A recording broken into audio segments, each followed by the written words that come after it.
Halo, Jelas, jelas, dokter. Mas Caca. Siap, sudah ya, sudah oke Mas ya. Caca jelas nggak suara saya? Jelas, jelas, jelas, jelas. Jelas kok. Teman-teman jelas ya, kita nanti kalau misalkan ada yang nggak jelas, info ya. Jadi nanti kita coba lagi. Coba Oke. di-connect Dok, lagi apa? nanti. Kalau nggak, Iya. Dokter, apa kabar? Alhamdulillah sehat. Mas Caca sehat ya? Sehat, alhamdulillah. Semoga semua tim medical klinik juga selalu dalam keadaan sehat ya, dok. Amin, insya Allah. Amin. Kayaknya antara Mas Cacang sama dokter Sahar nggak nyambung. Gimana ya? Udah belum? Sudah kayaknya. Udahlah. Oke. Oke, dok. Hari Nyambung. ini kan kita nggak nyambung. Apa ya? Mungkin tadi delay kali, dok. Ya, tadi delay tadi. Sekarang kayaknya udah Ya, agak lumayan.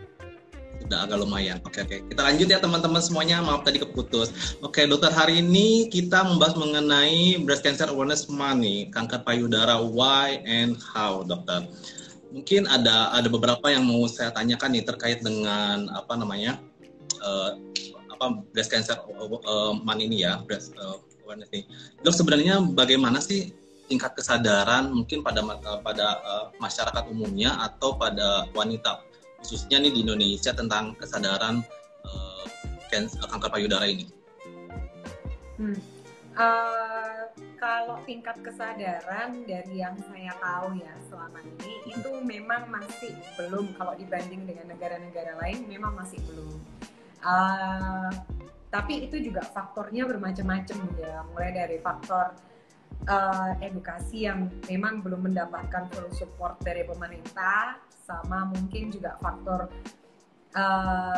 perbedaan kultural ya. Jadi kalau di Indonesia itu kenapa edukasinya kurang? Karena pertama mereka mungkin untuk mencari edukasi juga takut. Jadi mencari edukasi pun mereka sudah ketakutan sendiri. Apalagi melakukan pemeriksaan payudara di tempat-tempat pelayanan kesehatan, mereka akan lebih takut lagi. Mindsetnya para wanita Indonesia itu adalah saya datang sehat, saya memeriksakan diri, saya keluar dari tempat pelayanan kesehatan, saya jadi sakit gitu. Padahal kan sebenarnya, padahal sebenarnya mindsetnya itu harus dirubah. Jadi saya datang ke tempat kesehatan itu karena saya aware dengan kesehatan payudara saya, dikarenakan saya tidak mau saya datang pada stadium yang sudah lanjut gitu. Tapi kenapa sih setiap wanita gitu harus menyadari tentang bahaya kanker ini, dok? Ya, karena pertama saat ini breast cancer itu masih pembunuh nomor 2 di Indonesia untuk wanita. Nah, yang kedua adalah apabila Anda datang udah dalam keadaan stadium yang lebih tinggi atau kita bisa bilang stadium lanjut, tingkat angka harapan hidupnya pun juga semakin menurun begitu. Jadi itulah yang kita katakan itu penting sekali buat wanita, karena dia masih menjadi penyakit dengan angka kematian yang cukup tinggi di Indonesia. Tapi apa namanya, ada perbandingan ya, dok? Misalkan yang datang ke dokter itu orang yang memang sudah selamat menyadari itu berapa persen mungkin sama orang-orang yang benar menyadari bahwa saya harus memeriksakan nih ke dokter? So far dari yang saya bisa ngelihat dari pengalaman saya ya, saya tidak menilai dari pengalaman dokter lain. Ini murni dari pengalaman saya. Yang datang hanya untuk screening, maksudnya dalam artian dia tidak mempunyai keluhan apa-apa, jadi dia datang hanya untuk memeriksakan payudaranya dia takut kalau misalnya ada sesuatu di payudaranya. Itu masih jauh lebih sedikit daripada datang dengan keadaan di mana ada benjolan yang sudah cukup besar, yang memang stadiumnya kita udah bisa bilang itu bukan stadium dini lagi gitu. Jadi kebanyakan mereka akan datang kalau sudah ada keluhan ya, dok, dibandingkan dengan aduh kayaknya saya harus ngecek deh gitu untuk menjaga-jaga sebenarnya Ya, gitu ya. betul. Dok, sebenarnya kapan sih seorang wanita harus menyadari gitu, harus mulai menyadari tentang kanker ini? Jadi yang pertama, semua wanita yang mempunyai payudara itu pasti beresiko terkena kanker payudara. Jadi selama Anda wanita dan mempunyai payudara, pasti Anda beresiko terkena kanker payudara. Yang kedua adalah yang termasuk wanita dengan resiko tinggi. Itu jadi semua wanita udah beresiko nih, tapi siapa yang beresiko tinggi gitu adalah wanita yang dia mempunyai keluarga dengan riwayat breast cancer, entah itu ibunya, neneknya, tantenya, saudara kandungnya gitu. Itu yang ada riwayat breast cancer, berarti dia termasuk wanita dengan resiko tinggi terkena breast cancer. Nah, yang utama kita sarankan untuk screening itu adalah wanita-wanita ini. Nah, yang kedua adalah wanita dengan usia yang sudah di atas 50 tahun ke atas gitu. Itu wanita dengan usia 50 tahun ke atas itu sudah nggak usah pakai tanya saya ada keluhan atau tidak gitu. Seharusnya memang udah setiap tahun dia sudah harus periksa diri gitu, pemeriksaan payudaranya sendiri dan datang ke pelayanan kesehatan untuk mamografi. Apakah dari remaja juga bisa mengecek dok, berkonsultasi gitu dok? Kalau misalkan dari usia remaja gitu juga tetap harus mulai menyadari ya dok? Tetap harus diperiksa remaja pada saat mungkin usia sekitar di atas 18 tahun ke atas itu ya. Saya juga ada kok pasien yang usia 17 tahun dia mengeluh ada benjolan di payudara, itu juga ada gitu. Cuman kebanyakan memang pada usia remaja benjolan di payudara itu adalah benjolan zina, jarang ada benjolan ganas gitu kan. Tapi kebetulan ini ya Mas Cacang ini ya, selama saya jadi dokter bedah ini semakin kesini ya semakin lama itu yang menderita breast cancer tuh semakin muda gitu. Jadi pasien-pasien saya tuh rata-rata usia 35 sampai 45 tahun gitu. Udah jarang sekali saya dapat pasien usia di atas 50 tahun ke atas tuh udah jarang gitu. Nah, jadi semakin lama tuh semakin muda gitu. Tapi sebenarnya itu faktor apa ya dok sampai akhirnya ada perubahan mungkin dari segi umur itu? Apakah gaya hidup, pola makan? Bisa jadi. Jadi memang breast cancer pada usia muda ini sebenarnya yang paling complicated. Kenapa? Karena kita bisa tahu sendiri usia muda ini kan adalah usia-usia produktif ya, usia 35 sampai 45 tahun ini adalah usia produktif untuk saat ini gitu. Untuk tahun 2000-an ke atas itu adalah usia produktif 35 sampai 45 tahun gitu kan. Nah, dan ini adalah usia-usia yang banyak pasangan yang masih mau punya anak gitu kan. Dan complicatednya adalah biasanya pasien dengan usia muda ini adalah pasien-pasien yang bekerja, jadi dia berkarir gitu kan, jadi dia punya kesibukan gitu. Jadi mungkin ya bisa jadi karena mutasi itu lebih cepat. Jadi pasien terkena breast cancer itu ada faktor eksternal, ada faktor internal. Jadi kalau faktor eksternal itu bisa dari luar, bisa lifestyle, makanan, hormonal, mungkin untuk pasien-pasien yang melakukan terapi hormonal untuk mau punya anak, program hamil gitu kan. Itu tuh semuanya faktor eksternal. Ada juga yang faktor internal. Faktor internal ini adalah dia sebenarnya sudah punya gen breast cancer itu tadi, cuman sekarang ini dia jadi mutasi gennya itu dia sekarang pada akhir-akhir 2000 di atas 2010 itu mutasi gennya itu jadi semakin cepat gitu. Kenapa? Ya bisa jadi faktor stres gitu kan, makanan yang nggak dijaga gitu. Walaupun itu sebenarnya faktor eksternal, tapi sebenarnya dia internalnya udah ada, yaitu tadi karena dia mempunyai riwayat keluarga dengan breast cancer. Jadi dia mempunyai keturunan dengan mutasi genetik itu tadi gitu. Tapi biasanya dok kalau misalkan faktor internal dari keturunan itu biasanya keturunannya misalkan dari orang tua sampai ke anaknya atau mungkin bisa acak gitu dok? Mungkin ke cucunya atau gimana? Bisa. Jadi dari nenek ke cucu bisa. Jadi dari nenek ke anaknya ternyata nggak kena gitu, tapi ternyata yang kena cucunya atau apa namanya saudara gitu ya, saudara kandung ya, kita ngomongin saudara kandung. Nah itu juga bisa gitu kan. Jadi gimana? Atau bisa jadi seperti ini Mas Cacang, bersaudara cewek-cewek, yang satu kena breast cancer, yang satu enggak gitu. Berarti dia nih tetap membawa genetik breast cancer ini sebanyak 50% gitu. Jadi dia juga bisa menurunkan ke anaknya. Jadi mungkin anaknya yang terkena breast cancer ini dia nggak kena breast cancer, tapi anak dia yang dia sendiri nggak kena breast cancer itu bisa terkena breast cancer. Semasa di situ ada keturunan, dia masih bisa menurunkan genetiknya tersebut. Berarti kalau ada keturunan harus lebih aware lagi ya dok mengenai kesehatannya kanker dia termasuk payudara. Kalau ada keturunan tuh berarti dia termasuk risiko tinggi. Nah kalau misalkan faktor eksternal dokter, ada nggak sih makanan-makanan yang mungkin pemicu tapi mungkin perlu kita hindari nih, jangan banyak makan ini, jangan banyak makan itu. Ya, jadi disenyalir ya, memang tidak 100% pasti, tapi disenyalir ada memang makanan-makanan yang kita bilang karsinogenik ya.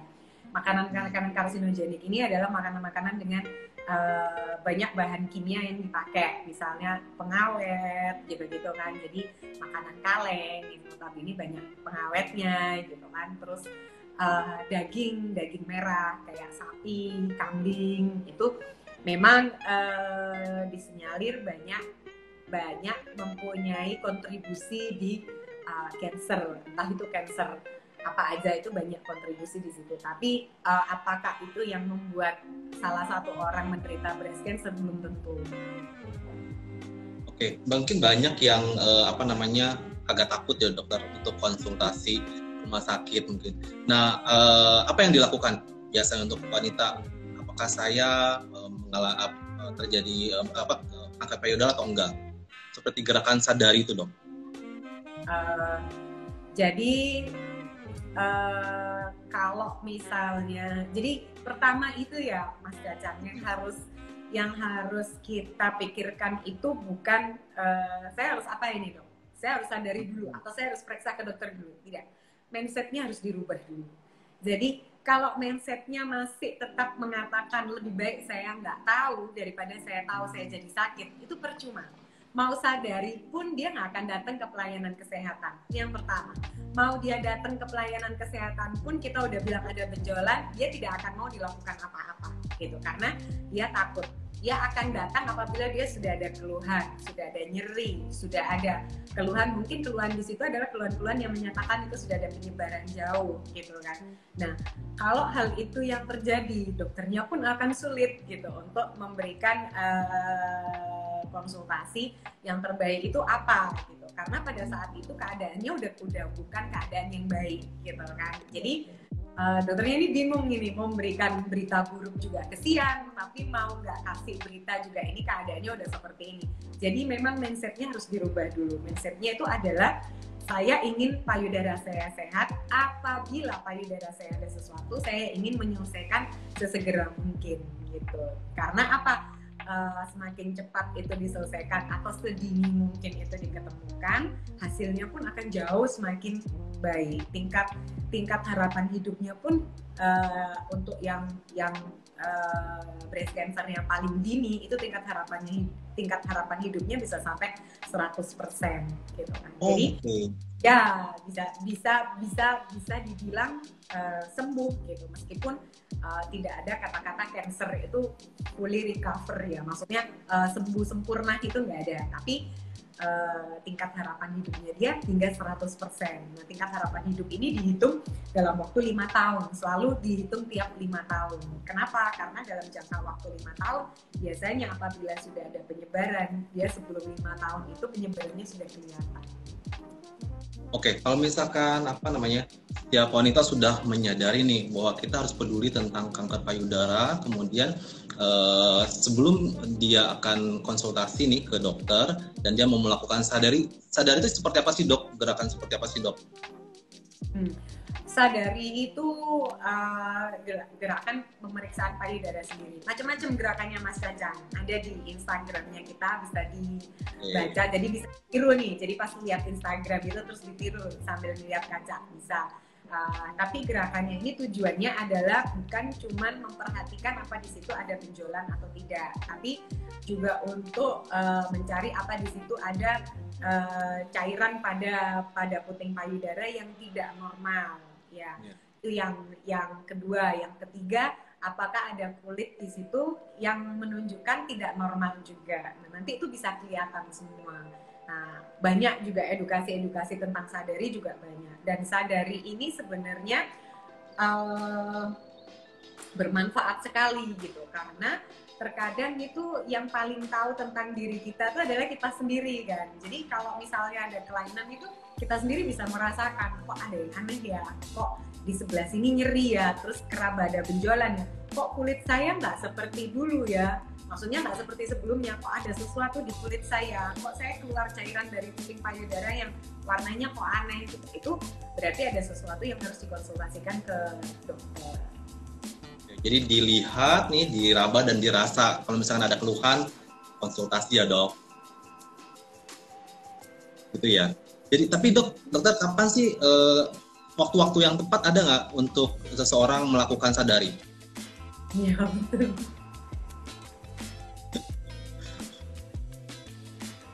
Dokter, bisa dengar? Bisa dengar suara saya? Disarankan jangan pada waktu menjelang menstruasi, jangan, kalau bisa setelah menstruasi, mungkin 1 minggu setelah menstruasi. Oke, gitu ya. Nah, berapa kali sih mungkin untuk konsultasi ke dokter mengenai kesehatan payudara seorang wanita? Kenapa Mas Tata? Berapa kali sih dok? Mungkin dari setahun sekali kah atau 2 tahun sekali kah untuk seorang wanita untuk konsultasi? Untuk wanita-wanita yang berisiko tinggi itu disarankan setahun sekali untuk periksa ke dokter, termasuk mau nanti screeningnya dengan USG atau dengan mamografi, tergantung dari pemeriksaan dari dokter. Untuk wanita yang tidak berisiko tinggi, sebaiknya tetap sering-sering untuk sadari. Jika ada kelainan, langsung diperiksakan ke dokter untuk dilakukan mungkin USG atau mamografi. Oke, dok, nih sudah banyak pertanyaan nih. Saya mungkin akan bacakan beberapa pertanyaan yang sudah masuk. Bentar ya dokter, saya terlebih dahulu. Ups. Ini dari Loli nih. Loli nanya, dokter kan katanya pemeriksaan mamografi adalah deteksi dini kanker payudara. Berapa persen akuratnya dokter bisa menurunkan resiko kanker payudara? Jadi deteksi dini itu penting sekali. Seperti saya bilang, pada saat diketahui dan ternyata dia punya breast cancer dan itu masih early stage, sangat early gitu kan.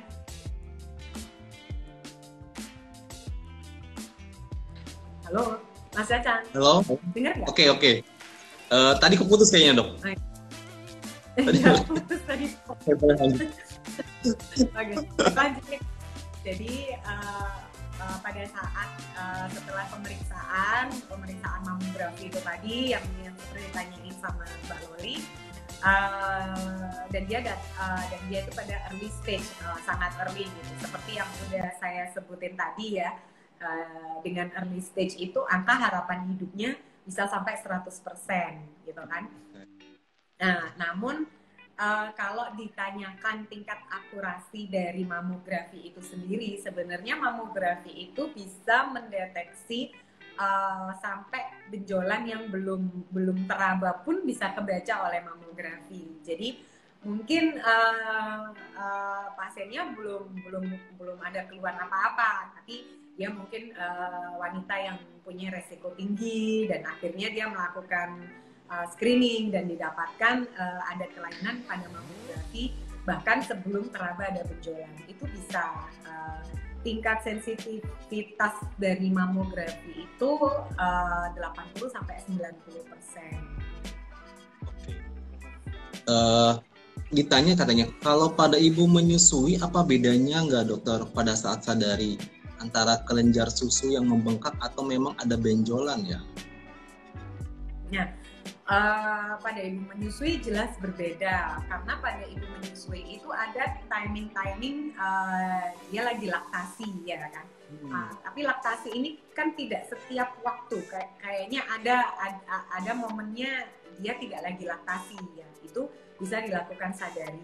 Namun beberapa itu apabila ada benjolan dan dia sedang menyusui, kebanyakan benjolannya itu ada hubungannya dengan menyusuinya, tapi tidak menutup kemungkinan benjolan itu adalah keganasan karena banyak didapatkan juga ada beberapa pasien itu yang mempunyai breast cancer pada saat dia menyusui.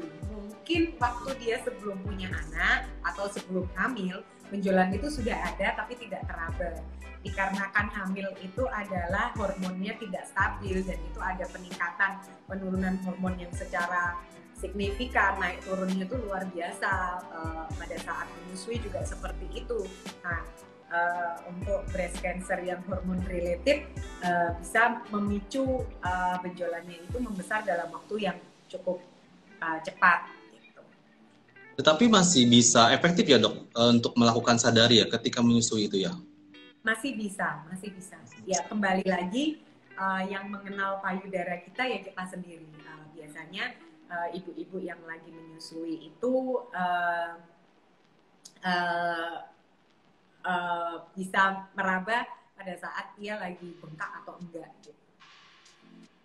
Nah dokter ditanya nih sama dokter Amira _BWZ nih, dok kalau saya sudah periksa BRCA hasilnya tidak ditemukan mutasi yang menyebabkan kanker payudara, apa masih beresiko tinggi? Ya, jadi pada saat cek BRCA, jadi BRCA itu ada dua macam, BRCA 1 dan BRCA 2. Tujuannya untuk apa sih cek BRCA ini? BRCA ini disarankan pada wanita-wanita yang mempunyai resiko tinggi terkena breast cancer. Siapa? Ya, yang kembali lagi ke tadi wanita-wanita yang mempunyai riwayat keluarga terkena breast cancer. Itu akan disarankan untuk cek BRCA. Nah, pada saat cek BRCA-nya ini ternyata dia tidak mempunyai genetik ya dari keluarganya untuk mutasi genetik itu tadi. Bukan berarti dia free, tidak mungkin terkena breast cancer, tidak. Kembali lagi ke statement saya yang pertama, apabila Anda wanita dan mempunyai payudara, Anda sudah beresiko terkena breast cancer. Jadi bukan berarti BRCA negatif terus Anda stop, nggak screening lagi, nggak sadari lagi, nggak USG lagi, atau nggak mamografi lagi, bukan. Hanya Anda bukan wanita dengan risiko tinggi terkena breast cancer. Tapi apakah masih bisa terkena breast cancer? Masih. Berarti tidak ada terkecuali ya dok, kita harus tetap peduli ya. Oke, ini ada pertanyaan nih menarik dari Cindy Zare. Dokter, apakah ukuran payudara mempengaruhi adanya kanker payudara? Tidak. Jadi ukuran payudara tidak mempengaruhi adanya kanker payudara. Mau ukuran payudara sekecil apapun, di mana di situ ada jaringan payudara, bisa terkena breast cancer. Breast cancer pada laki-laki yang tidak mempunyai payudara pun masih ada sekitar 1%, resikonya sekitar 1% pada male breast cancer. Berarti bukan berarti payudara kecil terus Anda bebas dari cancer, bukan. Oke. Ini ada pertanyaan dari Yunita.ps18 18. Dokter mau bertanya, mitos atau fakta sih apakah umur di bawah 12 tahun bisa memicu kanker payudara? Apakah apa? Mitos atau fakta apakah umur di bawah 12 tahun bisa memicu kanker payudara? Menstruasi ya, menstruasi 12 tahun gitu. Mungkin ya. Iya. Oke. Jadi ya, menstruasi di bawah 12 tahun memicu breast cancer. Saya rasa enggak. Cuman memang kita akan selalu tanya riwayat menstruasi, kita akan selalu tanya usia awal menstruasi. Apabila sudah menikah, kita akan selalu tanya sudah punya anak atau belum, apakah mempunyai riwayat menggunakan KB atau tidak. Jadi tujuannya itu adalah kita mencari riwayat hormonal. Apakah ada momen-momen di mana wanita ini mempunyai hormon yang nggak stabil gitu. Nah, apabila memang ada momen-momen yang mempunyai hormon yang nggak stabil, di mana itu adalah dalam jangka waktu yang lama, nah itu bisa jadi dia salah satu faktor resiko pemicu breast cancer-nya. Tapi tidak spesifik bahwa menstruasi usia dini misalnya. Itu kan maksudnya menstruasi usia dini atau telat ya sebenarnya 12 tahun. Saya kurang tahu. Nah, itu bisa memicu breast cancer tidak gitu. Kita tetap tanya karena itu adalah riwayat hormonal. Pokoknya setiap wanita yang memiliki payudara ya memang harus menyadari ya dokter ya, umur berapapun ya. Oke, ini ditanya nih dokter. Diperbolehkan nggak sih dokter untuk melakukan mamografi pada ibu menyusui? Atau mungkin ada pantangan-pantangan untuk beberapa? Ya. Kalau untuk ibu menyusui kita tidak sarankan untuk mamografi. Jadi kita hanya sarankan untuk ibu menyusui itu USG payudara. Kita sarankan kalau ada keluhan kita sarankan. Kecuali memang di situ benar-benar pada USG itu kita menemukan ada kelainan. Itu pun pada saat laktasi pun kita nggak mungkin melakukan mamografi karena mamografi prosesnya kan kita tahu sendiri gitu kan. Jadi untuk pada ibu laktasi pasti akan terasa nyeri atau pasti ada trauma-trauma tersendiri. Oke, tapi berarti hanya pada ibu menyusui aja yang tidak disarankan untuk mamografi, hanya USG. Tapi kalau yang lainnya apakah itu pilihan dokter atau misalkan keputusan dari kedua belah? Untuk mamografi. Ya, untuk mamografi itu kita jadi gini, pada misalnya ada wanita itu awal memang kalau di rumah kita sarankan untuk sadari, tujuannya untuk mencari apakah dia ada kelainan. Untuk wanita-wanita resiko tinggi kita akan tetap sarankan usia 30 lah minimal dia udah screening di tempat-tempat kesehatan setahun sekali.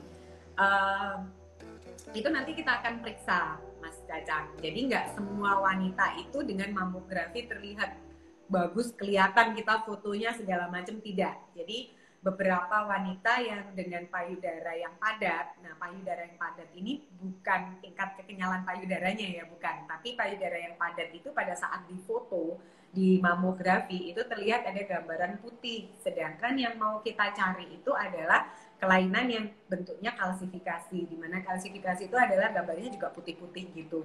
Jadi bisa tersamarkan. Nah, terkadang memang untuk screening kita selalu melakukan dua macam screening, mamografi dan USG.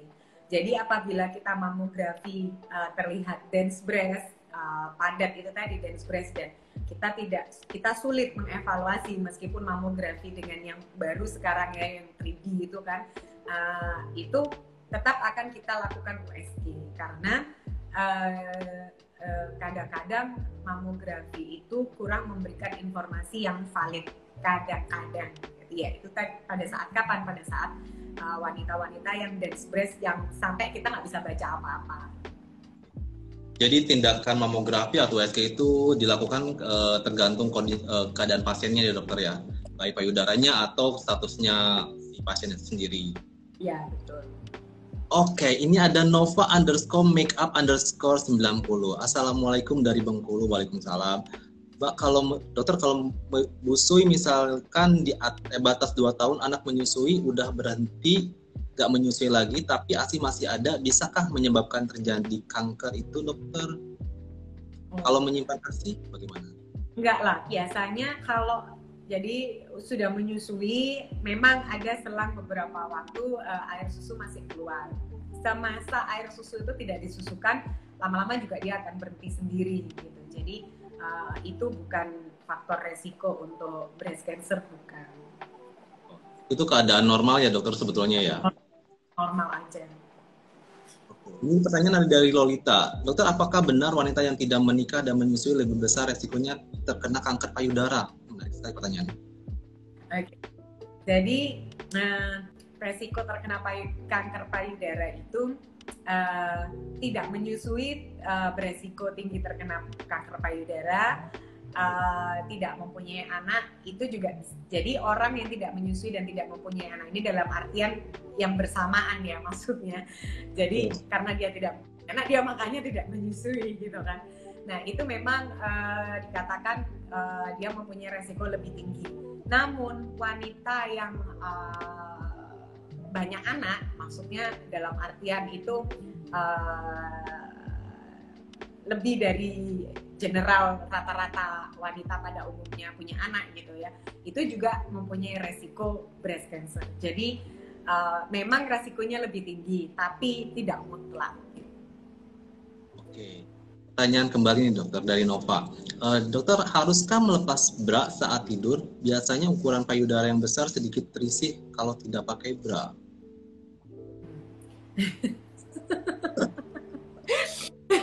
Jadi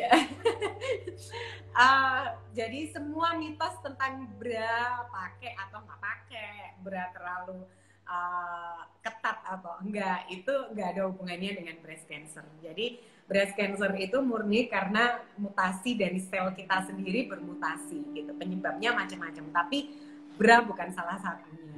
Jadi ya terserah aja senyamannya. Kalau memang nyaman pakai bra ya pakai aja. Nggak nyaman ya udah nggak usah dipakai, nggak apa-apa. Pokoknya tadi ya dokter, pokoknya ada faktor internal sama eksternal ya. Kalau misalkan sudah ada faktor internal harus 2 bahkan berkali lipat untuk peduli tentang kanker payudara gitu. Oke, ini dari Oke, terima kasih. Dari Roma Pas 1 nih. Siang dokter, mau tanya, jika tidak merasakan ada gejala, apakah harus tetap periksa rutin? Ya. Kembali lagi seperti yang saya bilang ya Mas Caca, jika Anda salah satu wanita yang termasuk wanita beresiko tinggi breast cancer, ada nggak ada gejala, periksa tetap gitu. Tapi jika Anda bukan termasuk yang salah satu dengan resiko tinggi, sadari itu nggak ada salahnya kok. Emang sadari itu butuh waktu berapa lama sih? Kan sebentar gitu kan. Lagi pula kita ini apa namanya, kita mandi juga kita bersihkan juga area payudara kita juga kita bersihkan. Sambil mandi sambil sadari kan nggak ada masalah gitu. Maksudnya sadari itu tidak mengeluarkan uang, tidak juga mengambil banyak waktu. Jadi sadari itu tidak menyusahkan gitu kan. Apabila sadari menemukan sesuatu, haruslah tetap ke dokter untuk dilakukan pemeriksaan lebih lanjut. Bisa nggak semuanya kok benjolan itu ganas. Jadi kenapa sih harus takut periksa ke dokter? Karena nggak semuanya benjolan itu ganas. Terkadang benjolan itu benjolan zina atau bahkan benjolan itu nggak perlu diapa-apain. Oke, bahkan lebih baik kalau misalnya konsultasi ya dokter. Jadi tindakannya dan kemungkinannya jauh lebih besar dibandingkan dengan telat gitu. Dan lagian dan sadari jauh lebih singkat daripada durasi mandi ya dokter. Jadi lebih baik sebenarnya. Iya. Jadi sempatkan saja waktu mandi gitu. Oke dokter. Pertanyaan lagi dari juga berapa lama sekali sih, paling sadari kan sebulan sekali gitu, sebulan sekali sadari, sempetin, nggak setiap hari kok, sadari kan nggak setiap hari. Oke, ini dokter ada pertanyaan dari si Vestong. Dokter, kalau misalnya ada benjolan kista pada tapi masih kecil dan kalau nggak dioperasi bisa hilang nggak? Bisa. Jadi semasa benjolan itu kista itu dia akan bisa hilang sendiri, nggak perlu kita apa-apain, dia kadang bisa hilang sendiri.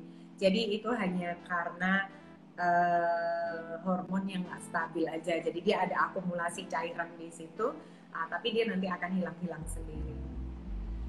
Oke. Loli nanya lagi nih dokter. Dokter, rata-rata orang yang terkena kanker payudara biasanya di usia berapa? ini kayaknya nggak dengerin gitu tadi. Lalu tolong juga.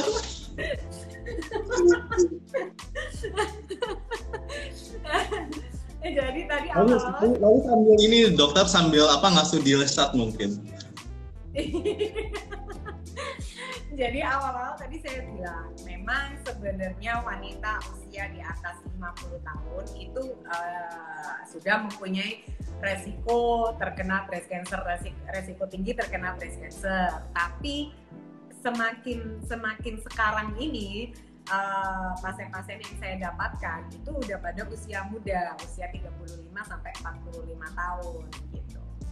Jadi memang kalau saya bilang kalau misalnya kita ikutin buku-buku yang lama itu usia 50 tahun terkena resiko terkena breast cancer. Bahkan di beberapa negara wanita yang usia 50 tahun langsung dia otomatis akan harus datang ke pelayanan kesehatan untuk dilakukan mamografi, itu program dari pemerintahnya. Namun selama ini saya dapatkan itu udah jarang, wanita usia 50 tahun ke atas terkena breast cancer itu udah jarang. Sekarang itu udah rata-rata usia 35 sampai 45 tahun. Oke, sekarang malah bergeser ya dokter, lebih ke arah lebih ya, yang lebih muda gitu. Bergeser lebih muda gitu. Bahkan yang terakhir itu saya dapat pasien dengan usia 27 tahun. 27 tahun? Wow. Mungkin karena tadi faktor eksternal itu ya dokter, gaya hidup, makanan, dan segala macamnya. Jadi juga sebenarnya dia ada genetik breast cancer dari keluarganya, tapi tidak ada yang memberikan gejala pada keluarganya. Misalnya kita tanya nih, dari nenek ada yang kena breast cancer nggak? Oh nggak ada, dari ibu nggak ada, tapi sebenarnya dari atasnya sudah menurunkan genetik, cuman tidak mengeluarkan jadi breast cancer, mutasinya baru ada pada dia. Makanya itu kita selalu kalau untuk di negara maju itu sudah setiap pasien dengan keluhan breast cancer kita akan selalu cek BRCA1 dan BRCA2. Tujuannya untuk apa? Untuk mengetahui ini adalah breast cancer dari faktor internal atau kita bisa bilangnya itu herediter, atau sebenarnya ini breast cancer dari dia dapatan dari luar. Yang kedua, tujuannya adalah untuk biar anak cucunya dia lebih care, lebih aware gitu kan, lebih aware. Jadi aku ini punya ternyata ibuku itu adalah BRCA-nya positif, berarti dia bisa menurunkan juga ke anak cucunya. Oke, nih dok, ada pertanyaan.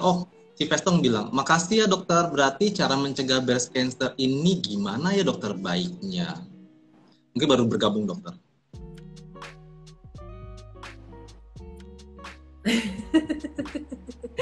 Ya, cara mencegah breast cancer. Jadi tidak ada pencegahan breast cancer yang signifikan, karena breast cancer ini adalah bukan bakteri, bukan virus yang bisa kita cegah. Breast cancer ini adalah sel yang bermutasi dari payudara kita. Jadi yang bisa kita sarankan adalah screening. Untuk apa screening? Tujuannya untuk deteksi dini. Yang kedua, tetap ya lifestyle. Lifestyle itu nggak cuma untuk breast cancer aja, untuk penyakit-penyakit macam-macam. Lifestyle itu juga berpengaruh untuk jantung, untuk diabetes, untuk kolesterol. Lifestyle dengan makanan-makanan yang sehat itu berpengaruh gitu. Oke, berarti sebenarnya bukan mencegah, tapi lebih menanamkan kesadaran dulu sebenarnya ya dokter ke dalam dirinya, sehingga kalau misalkan nanti dengan ada sadari, kemudian konsultasi ke dokter, jadi semua tindakannya bisa jauh lebih cepat gitu dan lebih baik. Dan ini Mas Cacang tambahan, jadi stres itu juga menjadi salah satu faktor resiko yang cukup tinggi dengan terjadinya breast cancer, dan itu sudah ada penelitiannya. Jadi stres itu bisa menyebabkan terjadinya adanya radikal bebas di dalam tubuh, yang dimana di situ salah satu penyebab mutasinya satu sel ini jadi breast cancer. Oke, dokter mungkin ini bisa jadi pertanyaan terakhir. Kayaknya waktunya udah terlalu mau mepet banget nih. Dari Tata Fabiansa, Mbak Tata. Dokter, saya ada benjolan nih dan sudah dibiopsi. Aman nggak dokter biopsi itu? Dan apakah nanti benjolannya makin menyebar setelah biopsi? Jadi biopsi itu tidak menyebabkan penyebaran pada breast cancer. Jadi di mana di situ ada benjolan, biopsi itu tujuannya untuk mendiagnosa apakah benjolan itu benjolan jinak atau ganas. Itu yang pertama. Yang kedua, biopsi itu juga bisa tergantung dari biopsinya ya. Juga bisa memberikan informasi apabila itu breast cancer, bisa memberikan informasi sifat-sifat dari cancer ini tadi. Jadi dokter bisa membuat planning terapi yang spesifik untuk pasien tersebut. Jadi biopsi ini adalah salah satu tools yang paling penting untuk penegakan diagnosa breast cancer. Jadi kalau misalnya ada pasien yang kita udah curiga ini breast cancer terus nggak mau dibiopsi, itu dokternya bingung gitu kan. Terus mau diapain? Karena itu informasi yang penting yang dibutuhkan oleh dokter. Jadi apabila tidak ada biopsi, kita tidak bisa bilang 100% satu pasien itu breast cancer gitu. Oke. Dokter nih dari Steve Vestong, makasih ya dokter udah mau dijawab soalnya baru join. Oke, terima kasih buat teman-teman semuanya yang nonton nih. Kalau misalkan masih kurang jelas, konsultasi mau kemana nih dokter? Mungkin bisa disampaikan. Boleh. Jadi kalau misalnya pengen cari info atau pengen nanya-nanya, bisa ke IG-nya kita di Medic L Clinic. Bisa DM di situ, insya Allah pasti dijawab. Yang kedua bisa di IG situ juga ada nomor WA-nya kita, juga ada nomor teleponnya kita, ada alamat websitenya. Coba deh, pokoknya IG-nya dibuka, insya Allah IG itu edukatif sekali. Di situ juga nggak cuma breast cancer ya yang kita infokan, jadi penyakit pada wanita kita juga infokan di situ, mau kandungan, mau info kehamilan, anak gitu, kita ada semua infonya. Jadi dibuka aja IG-nya. Nah, jangan lupa follow IG-nya Medica Clinic. Jadi teman-teman semuanya udah bisa lebih memudahkan nih. Yang penting sadar dulu dan pokoknya udah mudah nih untuk bisa sharing, tanya-tanya online lewat WhatsApp, lihat Instagram, udah banyak nih. Masuk di Medica Clinic. Oke dokter, terima kasih banyak nih, kayaknya udah hampir 1 jam kita lagi. Mas Caca. Jadi acara live ini kan kita bisa memberikan manfaat dengan live ini. Nanti yang mungkin belum join atau lupa untuk join, nanti ini kan ada recordnya ya, akan kita pasang. Ada juga caranya gimana kita bisa membantu penderita breast cancer yang tidak mampu untuk bisa melakukan mamografi dengan apa yang udah kita lakukan, gitu ya Mas Cacang ya. Jadi stay tune di Medical. Jadi nanti jangan lupa nih teman-teman semuanya bantu donasi buat para breast cancer survivor nih, nanti dengan cara like Instagramnya, postingan dari live ini di Instagramnya Fujifilm Medical ID maupun di Medical Clinic. Nanti like-nya akan didonasikan untuk 5 orang ya dokter ya? Ya 5 orang ya, untuk 5 orang betul. Oke, jadi ajak semuanya nih buat like ya, gitu. Oke, terima kasih. Follow dulu Mas Kacang, follow dan like. Oh iya betul, follow dua-duanya. Follow karena informasinya sangat menarik, keseharian tentang wanita gitu di Instagramnya Medical Clinic gitu. Kan kita termasuk dari Breast Cancer Awareness Month kan Oktober ini. Jadi kita infonya nggak cuma ini aja, nanti bakal ada live yang lain dalam 1 bulan. Nanti juga akan kita full informasi tentang breast cancer dan penyakit pada payudara yang lainnya yang nanti bisa dilihat di IG-nya kita. Siap. Terima kasih dokter atas hari ini. Sehat-sehat selalu. Terima kasih juga untuk yang sudah nonton. Ya, amin. Aku nggak sabar nih pengen ke Surabaya. Udah lama nggak Surabaya. Iya, betul banget. Mudah-mudahan pandemi selesai ya. Jadi rencana-rencananya nggak terpending lagi. Oke, terima kasih sekali lagi dan terima kasih untuk semua teman-teman semuanya, good people semuanya, sobat medical yang sudah nonton. Jangan lupa sebarkan kebaikan ini, semua like dan semua bisa lebih menyadari tentang kanker payudara. Terima kasih semuanya, dokter.